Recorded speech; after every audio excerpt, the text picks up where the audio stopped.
Dios les bendiga, amados hermanos y hermanas.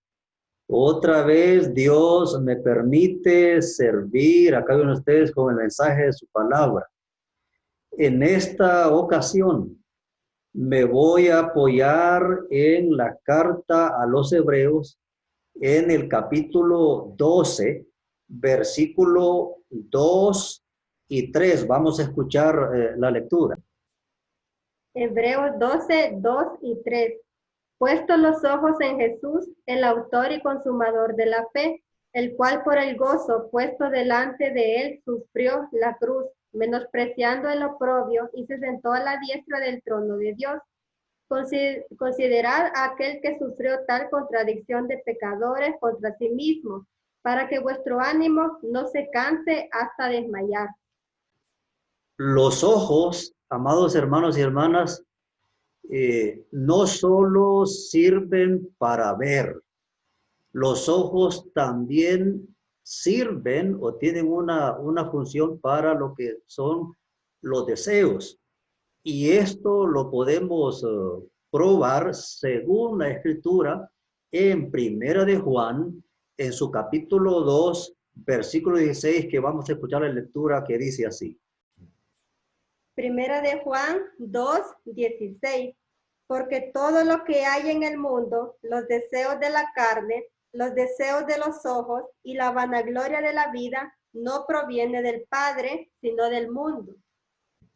Es decir, que primero miramos y luego ponemos nuestro corazón allí.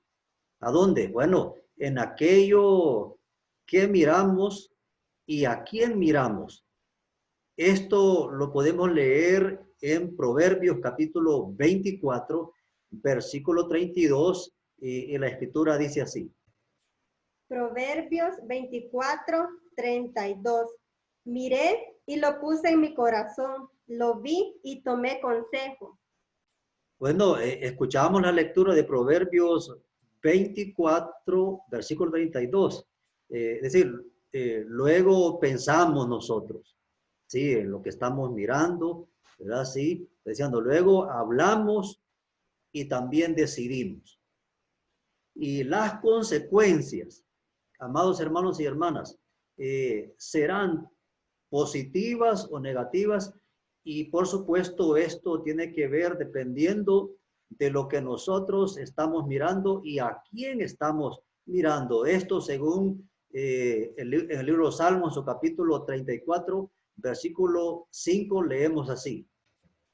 Salmos 34, 5. Los que miraron a él fueron alumbrados y sus rostros no fueron avergonzados. Bien, amados hermanos y hermanas, volviendo a Hebreos capítulo 12, versículo 2 y 3, que nos dice claramente el escritor, puesto los ojos en Jesús, el autor y consumador de la fe. Es importante para nosotros saber un poco de la historia y por supuesto también el trasfondo de Hebreos. La carta fue escrita a judíos que habían creído en Cristo, lo habían recibido como su Señor y Salvador. El propósito fue animar a los judíos cristianos, quienes estos estaban en gran peligro de volverse atrás, estaban en peligro de repudiar el cristianismo. Y la pregunta es, ¿por qué?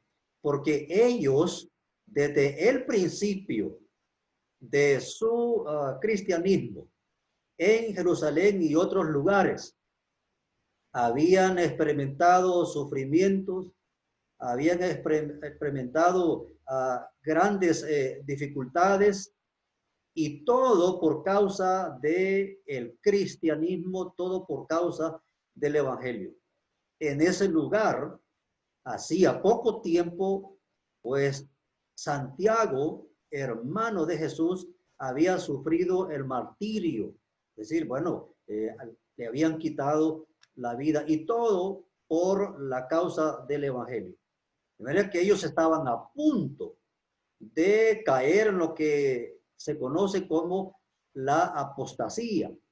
Ellos estaban a punto de apartarse de la fe, ellos estaban a punto de dejar a Cristo, ya que los judíos no cristianos, es decir, los maestros judaizantes, los confrontaban constantemente de una forma tan dura y los acusaban de que ellos eran pues idólatras porque estaban adorando a un hombre que se llamaba Hijo de Dios y que a la vez él decía que era Dios, y por eso los animaban a que dejaran la fe en ese Jesús, y así les decían pues que dejarían de sufrir y estarían en mejor situación. El punto aquí, amados hermanos, es que estos judíos cristianos estaban ciertamente mirando, estaban poniendo atención a lo que los maestros del judaísmo les estaban diciendo. Además, tenían mucha influencia del gnosticismo que también los afectaba, y estos del gnosticismo pues tenían una doctrina que decía, bueno, no necesitaban pues a un Cristo, porque la salvación, decían ellos, pues se podía lograr a través de un conocimiento profundo. Así ellos estaban a punto de volverse, repito, al judaísmo, volver a sus ritos y sus prácticas con sus ceremonias. Ahora, sin duda que era un tiempo duro, de mucho padecimiento, de mucho sufrir. Este era el trasfondo, este era el ambiente, estas eran las circunstancias que los judíos cristianos estaban enfrentando. De manera que sus pensamientos, sus deseos, sus sentimientos, sus emociones, pues se encontraban confundidos, ¿verdad? Estaban tentados y estaban a punto de desmayar en su fe en Cristo Jesús. Para contrarrestar todo esto, el Espíritu Santo toma y guía al escritor y le da este mensaje para estos cristianos judíos, y el mensaje es de gran ánimo y le dice: puestos los ojos en Jesús, en nadie más. Ahora, amados hermanos y hermanas, creo que este mensaje es vinculante para nosotros hoy. Este mensaje, sin duda, también es para nosotros. Aunque no somos judíos de nacimiento, no somos judíos en carne y sangre, pero este mensaje es necesario para nosotros. Este mensaje necesitamos oírlo, necesitamos recibirlo, necesitamos creerlo y necesitamos quedarnos con él. El Espíritu Santo nos habla hoy a nuestro espíritu, a nuestra mente, a nuestro corazón, con este mismo mensaje de ánimo, diciendo: puestos los ojos en Jesús, el autor y consumador de la fe. Pregunto, ¿cómo están ustedes, amados hermanos y hermanas? Es decir, ¿cómo está su estado de ánimo? ¿Cómo está su estado emocional? ¿Cómo están sus pensamientos, sus sentimientos y sobre todo, cómo está su fe en Cristo Jesús? Quiero decirle que todos, sin excepción, enfrentamos luchas, enfrentamos sufrimientos, enfrentamos padecimientos. Sin embargo, no desanimemos, amados hermanos. Vamos siempre adelante, siempre adelante. No nos deprimamos. Tengamos siempre ese deseo, ese interés esa voluntad de orar, orar, orar. Pidamos al Espíritu Santo que siempre ponga en nuestro espíritu ese deseo, ese interés, esa voluntad de seguir orando unos por otros, de seguir orando por nuestro prójimo, por aquellos que sufren, de seguir orando porque Dios se manifieste para que la situación que ahora enfrentamos pues pueda pasar en el tiempo de Dios. Pero sobre todo, pongamos nuestros ojos en Jesús, el autor y consumador de la fe. Le enseño 4 razones ahora por qué poner nuestros ojos en Jesús, el autor y consumador de la fe. Número 1, porque Jesús es siempre fiel. No olvidemos eso. Jesús es siempre fiel y en su fidelidad, su amor no nos ha faltado. Es decir, Él nos ama, está con nosotros y en medio de nosotros. Número 2, los que ponen los ojos en Jesús, ciertamente que llegarán a la meta final. No quedarán tirados en el desierto. No quedarán atrás, sino que llegarán a la meta final. Número 3, cuando quitamos nuestros ojos de Jesús, nos comenzamos a hundir, amados hermanos. Y Dios no quiere que nos hundamos, sino Dios quiere que lleguemos a la otra orilla. En este punto, quiero que observemos muy cuidadosamente lo que tenemos en San Mateo capítulo 14, versículo 22 al 31, y escuchemos la lectura que dice así. Mateo 14, 22 al 31. Enseguida Jesús hizo a sus discípulos entrar en la barca e ir delante de él a la otra ribera, entre tanto que él despedía a la multitud. Despedida la multitud, subió al monte a orar aparte, y cuando llegó la noche, estaba ahí solo, y ya la barca estaba en medio del mar, azotada por las olas, porque el viento era contrario. Mas a la 4ª vigilia de la noche, Jesús vino a ellos andando sobre el mar, y los discípulos, viéndolo andar sobre el mar, se turbaron diciendo, ¡un fantasma! Y dieron voces de miedo. Pero enseguida Jesús les habló diciendo, tened ánimo, soy yo, no temáis. Entonces le respondió Pedro y dijo, Señor, si eres tú, manda que yo vaya a ti sobre las aguas. Y él dijo, ven. Y descendiendo Pedro de la barca, andaba sobre las aguas para ir a Jesús. Pero al ver el fuerte viento, tuvo miedo, y comenzando a hundirse, dio voces diciendo, Señor, sálvame. Al momento Jesús, extendiendo la mano, asió de él y le dijo, hombre de poca fe, ¿por qué dudaste? Bien, amados hermanos y hermanas, se dio cuenta, usted escuchó, ¿verdad? La lectura bíblica.